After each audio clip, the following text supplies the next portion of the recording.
जय जिनेंद्र। हम तत्वार सूत्र जी जो आचार्य उमा स्वामी जी द्वारा विरचित है पढ़ रहे हैं। मंगलाचरण बोलते हैं।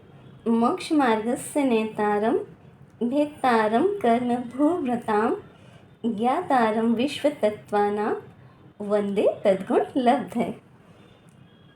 यहाँ हम मति ज्ञान के पर्यायवाची को समझेंगे। सूत्र बोलते हैं मति स्मृति संज्ञा चिंता भिनिबोध इत्यनर्थान्तरम्। मति स्मृति संज्ञा चिंता भिनिबोध इत्यनर्थान्तरम्। मति स्मृति संज्ञा चिंता और ता में से आ निकला अभिनिबोध, ये सभी अर्थांतरम यानी कि पर्यायवाची हैं। किसके? मति ज्ञान के। मति स्मृति संज्ञा चिंता और अभिनिबोध, ये पांचों मति ज्ञान के पर्यायवाची हैं, क्योंकि ये मति ज्ञानावरण कर्म के छपसम से ही होते हैं, इसलिए ये पांचों भी मति ज्ञान के पर्यायवाची हैं। अब समझते हैं मति किसे कहते हैं अथवा मति ज्ञान किसे कहते हैं। इंद्रिय और मन की सहायता से जो ज्ञान होता है वह मति ज्ञान है अथवा मति है। इस मति को सामव्यवहारिक प्रत्यक्ष भी कहते हैं।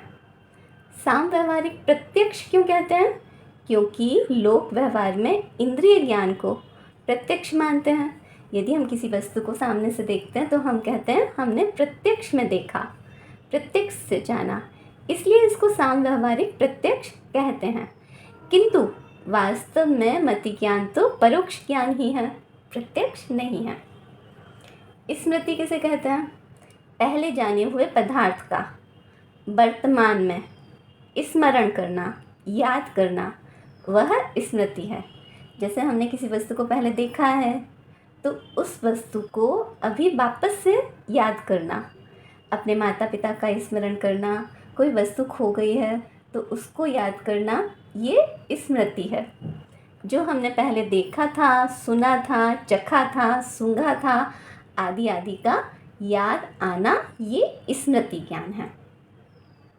जिस वस्तु का पहले मति ज्ञान हुआ उसका ही स्मृति ज्ञान होगा मात्र, हर वस्तु का स्मृति ज्ञान नहीं होता है। यदि मति ज्ञान हो चुका है, और मति ज्ञान के भी जो 4 भेद होते हैं, अपग्रह, इहा, अवाय और धारणा, तो जो वस्तु मति ज्ञान के द्वारा धारणा में बैठी है उसका ही स्मृति ज्ञान होगा। अब आते हैं संज्ञा पे। संज्ञा वर्तमान में किसी वस्तु को देखकर कि यह तो वही है या उसके जैसी ही है, ऐसा जोड़ रूप ज्ञान, मतलब पहले देखी हुई वस्तु का याद आना, इस तरह का जो जोड़ रूप ज्ञान होता है वह संज्ञा है। किसी वस्तु को हमने देखा और देखकर कहा अरे ये तो वही है, इस प्रकार का जो जोड़ रूप ज्ञान है वह संज्ञा है, और इस संज्ञा को प्रत्यभिमान भी कहते हैं। प्रत्यभिमान के 4 भेद हैं: एकत्व, सादृश्य, विसादृश्य और तत्प्रतियोगी। एकत्व जैसे ये वही है, जैसे किसी व्यक्ति को देखा तो हम क्या बोलेंगे, ये तो वही व्यक्ति है जिसे हमने कल देखा था, एकत्व से बोलते हैं। सादृश्य, ये उसके समान है, जैसे अरे ये तो उस व्यक्ति के समान ही है जिसे हमने कल देखा था, सादृश्य। विसादृश्य, ये उससे भिन्न है, अरे ये व्यक्ति तो उससे भिन्न है जिसे हमने कल देखा था, विसादृश्य। और तत्प्रतियोगी, यानी कि ये तो उससे छोटा है, बड़ा है, गोरा है, काला है, आदि कंपेयर करना, इसको बोलेंगे तत्प्रतियोगी। अरे ये व्यक्ति तो उससे छोटा है जिसे हमने कल देखा था। इस प्रकार से संज्ञा ज्ञान होता है। अब आते हैं चिंता पे। चिंता यानी कि व्याप्ति के ज्ञान को चिंता कहते हैं। तर्क लगाना, चिंतन करना, ये चिंता ज्ञान है। अब व्याप्ति किसे कहते हैं? व्याप्ति यानी कि साध्य के अभाव में साधन का अभाव हो जाना, ये व्याप्ति है। व्याप्ति, अब समझिए साध्य क्या है। जैसे आत्मा साध्य है और शरीर का व्यापार होना ये साधन है। तो आत्मा के अभाव में, आत्मा के बिना शरीर की क्रियाएं नहीं होती हैं। शरीर में किसी प्रकार की कोई क्रियाएं नहीं होंगी यदि शरीर में आत्मा नहीं है। तो साध्य के अभाव में साधन का भी अभाव हो जाता है, कार्य के अभाव में कारण का भी अभाव हो जाता है। और यदि कार्य है, यदि आत्मा है, तो कारण भी होगा, मतलब शरीर की हलचल, व्यापार, उसमें क्रियाकलाप भी होगी। तो इस प्रकार से जो कार्य और कारण आदि का जो संबंध होता है उसको चिंता कहते हैं। एक और उदाहरण से समझते हैं। जैसे आत्मा के बिना, जैसे अग्नि के बिना धुएं का अभाव हो जाना, कि अग्नि नहीं है तो धुआं भी नहीं होगा, और यदि अग्नि है तो धुआं भी होगा। इस प्रकार का तर्क लगाना, ये चिंता ज्ञान है।